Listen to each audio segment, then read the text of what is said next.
Los griegos asistían a ceremonias religiosas celebradas en honor a sus dioses.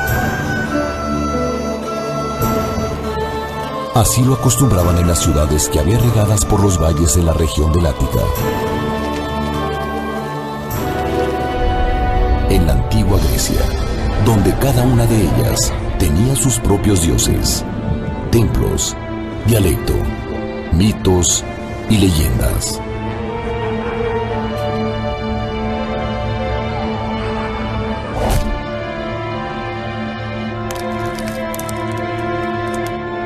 Durante estas ceremonias, los griegos consagraban los hechos sobrenaturales de sus dioses.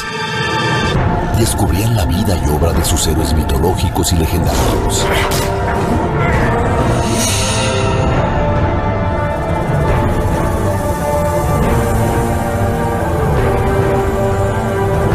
Y al mismo tiempo, el significado de la vida y la muerte. Eran viejas historias con moralejas y enseñanzas espirituales entrelazadas, que aprovechaban para enseñar los principios sobre la lealtad a los dioses, a la familia o al gobierno.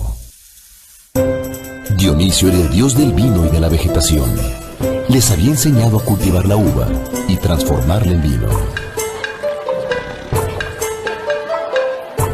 Era bueno y amable con quienes lo honraban, pero podía ser terrible para quien lo despreciara o se burlara de los rituales.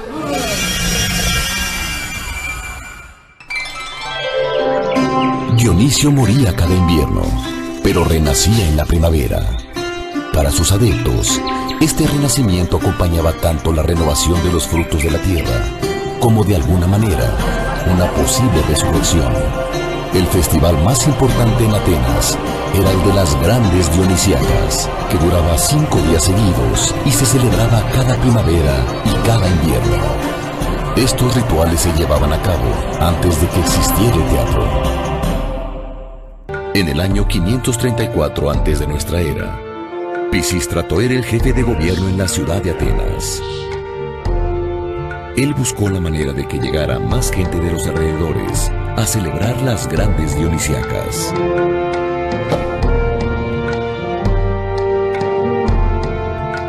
Pisístrato le pidió al poeta Tespis, que era el director del coro del templo de Dionisio, que inventara algo para que las celebraciones fuesen más atractivas.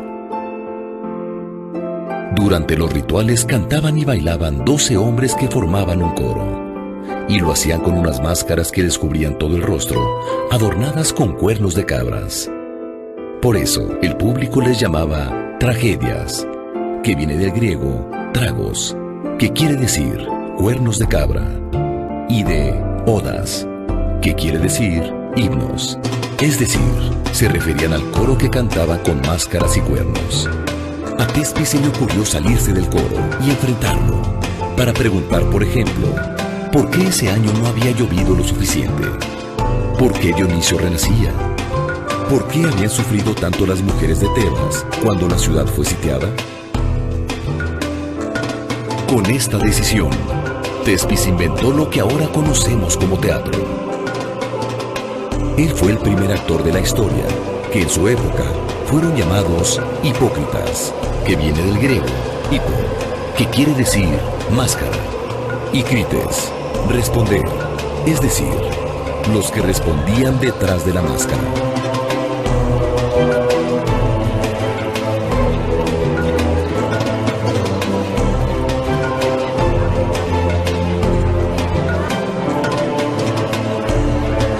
El enfrentamiento del hipócrita con el coro creaba un diálogo que le gustó mucho al público, pues con esto se creaba un mayor interés por las historias que se contaban.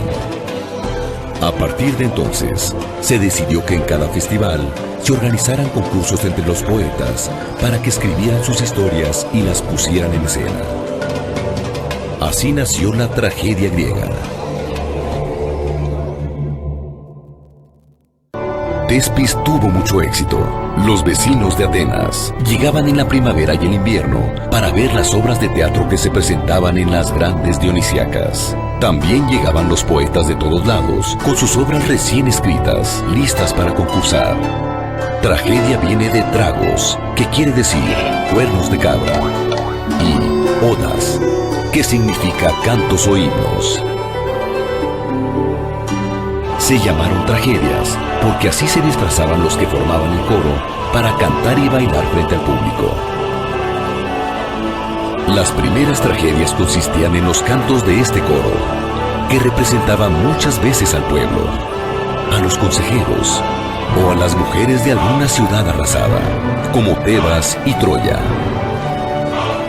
Otras veces representaban a deidades como las furias o las suplicantes. El coro estaba formado por 12 hombres que cantaban y narraban alguna historia, mientras eran enfrentados por un actor o hipócrita, que representaba a otro de los dioses o de los héroes mitológicos y legendarios, vivos o muertos, que se atrevían a discutir con el coro. Al compartir el sufrimiento que veía en escena, el público podía desahogarse en una especie de purga de emociones, viendo cómo sus dioses y héroes sufrían más que nadie. Ellos se podían sentir un poco aliviados. A través del sufrimiento desmedido de sus héroes, el público conocía el sentido de la vida en su condición excepcional y comprendía que, tarde o temprano, la vida termina con la muerte. Había nacido la tragedia y con ella la catarsis o purga espiritual con la que el público se desahogaba. Este fue, en pocas palabras, el origen de la tragedia.